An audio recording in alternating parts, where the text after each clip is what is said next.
Assalamualaikum warahmatullahi wabarakatuh. Saya Husni, calon guru penggerak angkatan 10 dari Kabupaten Bulukumba. Pada kesempatan kali ini saya akan melakukan sesi wawancara dengan kepala sekolah di tempat saya mengajar, yaitu di SD 76 Baru Gariatang, dengan Bapak Asri Pai, SPD MPD. Assalamualaikum Pak. Waalaikumsalam warahmatullahi wabarakatuh. Bagaimana kabarnya hari ini Pak? Alhamdulillah baik. Ya baik. Sehat. Ya, terima kasih Pak atas waktunya. Pada kesempatan ini saya ada tugas dari guru penggerak untuk mewawancarai Bapak terkait pengambilan keputusan di instansi yang sedang Bapak pimpin ini. Jadi ada beberapa pertanyaan yang akan saya ajukan. Yang pertama yaitu selama ini bagaimana Bapak mengidentifikasi kasus-kasus yang merupakan dilema etika atau bujukan moral di sekolah ini? Baik Bu, terima kasih atas pertanyaan dari Ibu. Terkait dengan pertanyaan itu, dilema etika dan bujukan moral, tentu untuk mengambil keputusan itu tentu membutuhkan waktu untuk mempelajari dan mempertimbangkan untuk mengambil keputusan. Tentunya dengan melakukan diskusi, komunikasi dengan pihak yang terkait, sehingga apa yang kita putuskan bisa diterima oleh semua pihak. Saya kira itu seperti itu barangkali dari pendapat saya. Oh iya, baik. Jadi intinya di sini komunikasi ya Pak ya. Komunikasi ya. Iya. Kemudian yang kedua Pak, selama ini bagaimana Bapak menjalankan pengambilan keputusan di sekolah Bapak, terutama untuk kasus-kasus di mana ada dua kepentingan yang sama-sama benar atau sama-sama mengandung nilai kebajikan? Nah, tentunya untuk mengambil keputusan di antara dua kepentingan itu, terkadang kita ini sebagai kepala sekolah mempunyai dilema, karena keputusan itu ada keputusan yang bisa kita ambil secara perseorangan, dan ada juga keputusan yang menyangkut orang banyak. Oleh karena itu, sebelum mengambil keputusan, lagi-lagi harus melakukan diskusi, musyawarah, yang tentunya hasilnya nanti itu mengandung nilai-nilai kebajikan atau nilai-nilai yang bisa kita amalkan berdasarkan keputusan itu, sehingga keputusan itu dapat dipertanggungjawabkan dengan baik. Saya kira seperti itu yang saya bisa sampaikan. Oh iya, baik.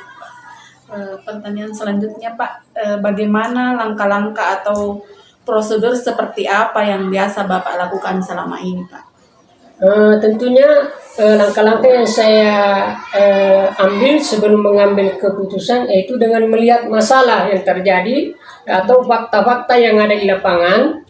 Kemudian setelah melihat masalah-masalah itu atau fakta-fakta itu, kemudian kami mengidentifikasi, kemudian mendiskusikan kepada rekan-rekan guru. Setelah mendiskusikan, tentu dengan hasil diskusi itu atau musyawarah itu, kita dapat secara bersama-sama mengambil keputusan untuk kelangsungan apa yang kita untuk kelangsungan dan pemecahan permasalahan tersebut. Seperti itu. Ya baik Pak. Kemudian Pak, pertanyaan selanjutnya Pak, hal-hal apa saja yang selama ini Bapak anggap efektif dalam pengambilan keputusan pada kasus-kasus dilema etika? Hal-hal yang efektif, tentu saya menyadari bahwa saya di sekolah ini baru kurang lebih 1 tahun bertugas. Tentu saya mempunyai banyak kekurangan-kekurangan. Dari kekurangan-kekurangan itu saya akan memperbaiki dengan belajar dari pengalaman selama 1 tahun ini tentang bagaimana cara mengambil keputusan dari apa yang menjadi permasalahan. Kedua, meminta saran tentunya dari rekan-rekan guru, tokoh-tokoh pendidik, utamanya komite, dalam menyelesaikan permasalahan, sehingga permasalahan yang dihadapi di sekolah ini dapat terselesaikan dengan baik. Saya kira seperti itu.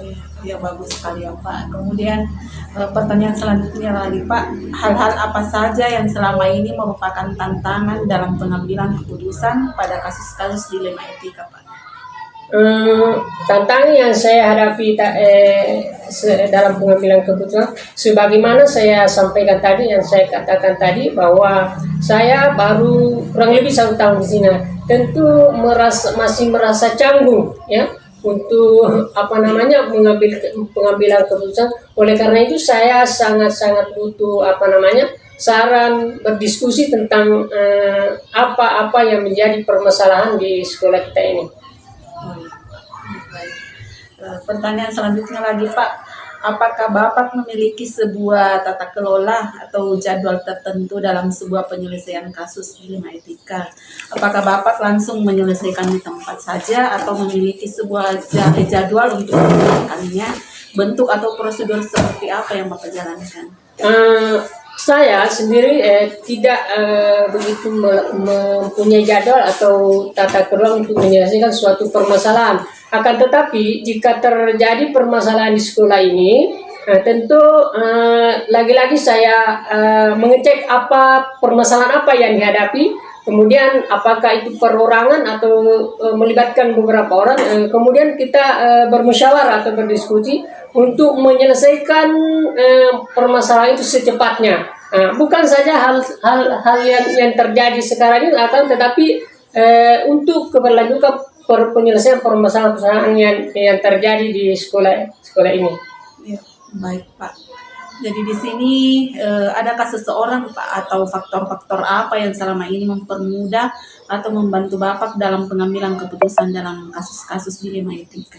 Oh, tentunya banyak. Yang pertama, yang paling dekat itu adalah rekan-rekan pendidik, rekan guru, kemudian rekan-rekan kepala sekolah dan juga pengawas. Tentu juga kepada pihak-pihak yang terkait seperti dinas pendidikan untuk menyelesaikan permasalahan yang ada di sekolah kita ini. Saya kira seperti itu. Baik Pak. Pertanyaan terakhir ya Pak, dari semua hal yang telah disampaikan, pembelajaran apa yang dapat Bapak petik dari pengalaman Bapak mengambil keputusan dilema etika? Tentunya untuk mengambil keputusan yang terbaik itu tentu tidak terlepas daripada diskusi, musyawarah, karena dengan diskusi dan musyawarah itu menghasilkan suatu keputusan yang baik dan dapat kita pertanggungjawabkan secara bersama-sama. Saya kira seperti itu yang bisa saya sampaikan. Baik. Terima kasih banyak Pak atas cerita pengalamannya, sharing-sharingnya. Baik, untuk wawancara kali ini cukup sekian Pak. Terima kasih atas waktunya hari ini. Assalamualaikum warahmatullahi wabarakatuh. Waalaikumsalam warahmatullahi wabarakatuh.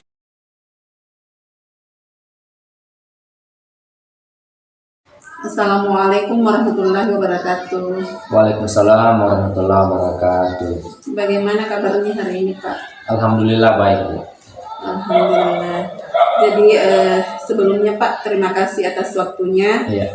Pada kesempatan kali ini saya ingin melakukan wawancara dengan Bapak terkait dengan tugas saya di Guru Penggerak untuk melakukan sesi wawancara terkait pengambilan keputusan yang di instansi Bapak yang Bapak sekarang pimpin.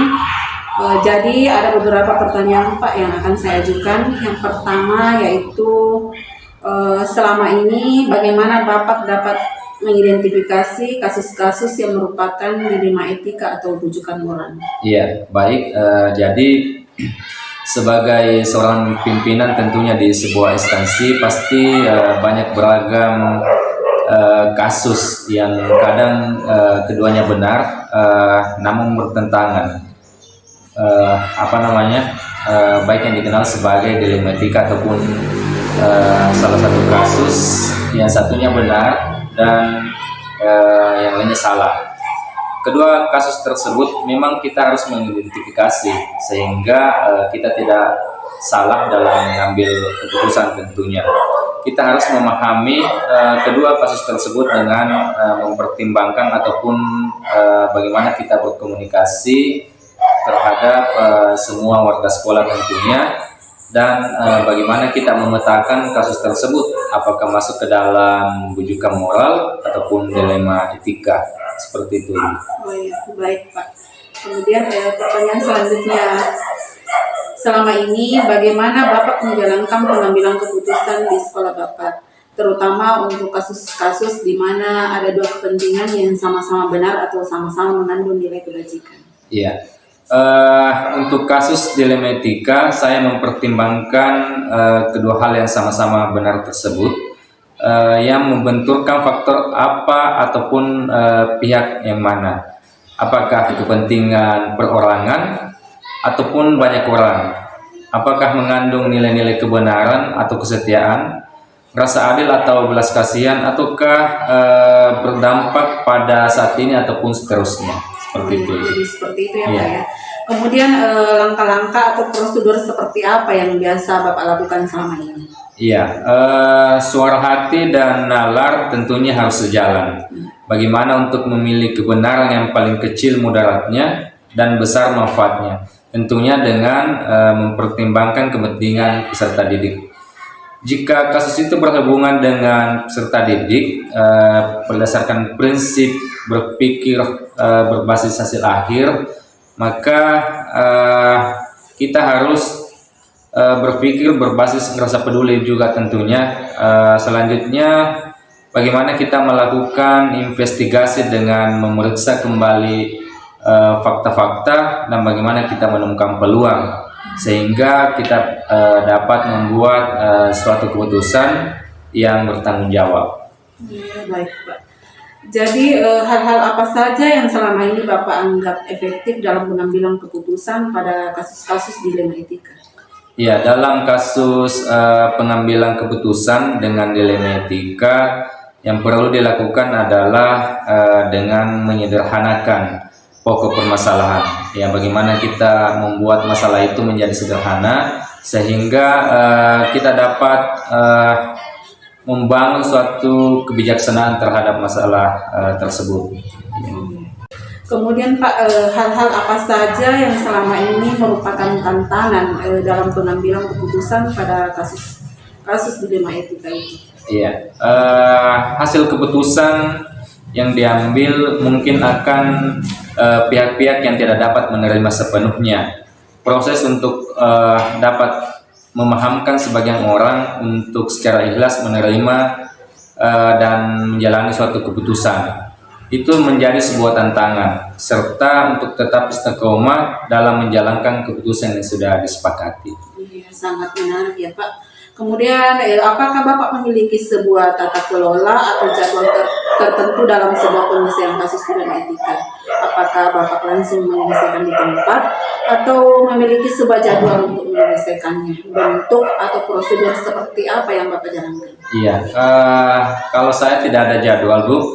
Artinya dalam menyelesaikan suatu masalah tersebut tidak ada jadwal tertentu dalam menyelesaikan sebuah kasus. Prioritas kasus mana yang perlu diselesaikan secepatnya tergantung dari jenis kasus dan pentingnya kasus tersebut diselesaikan secepatnya agar tetap tercipta lingkungan sekolah yang sehat dan kondusif buat semua warga sekolah.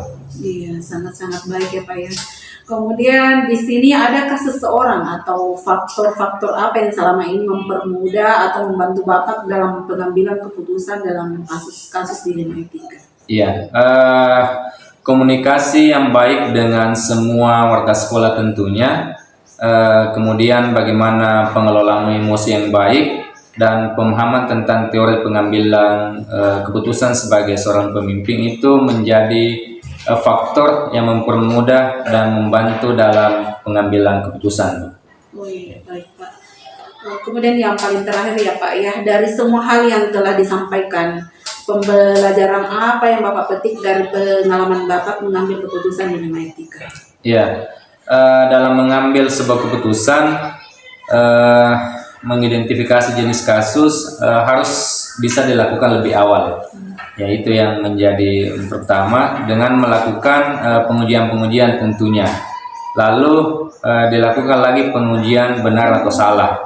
untuk dapat menentukan paradigma apa yang akan kita pilih, sehingga keputusan bisa diambil sesuai dengan prinsip-prinsip yang tidak merugikan siswa. Seperti itu. Ya, sangat luar biasa sekali ya Pak. Setelah saya mendengar penjelasan Bapak sebagai pimpinan dalam mengambil keputusan dilema etika, saya berharap semoga kedepannya saya juga sebagai CGP bisa mengikuti langkah-langkah pengambilan keputusan yang Bapak ambil. Terima kasih banyak Pak atas waktunya. Baik, sama-sama. Assalamualaikum warahmatullahi wabarakatuh. Waalaikumsalam warahmatullahi wabarakatuh.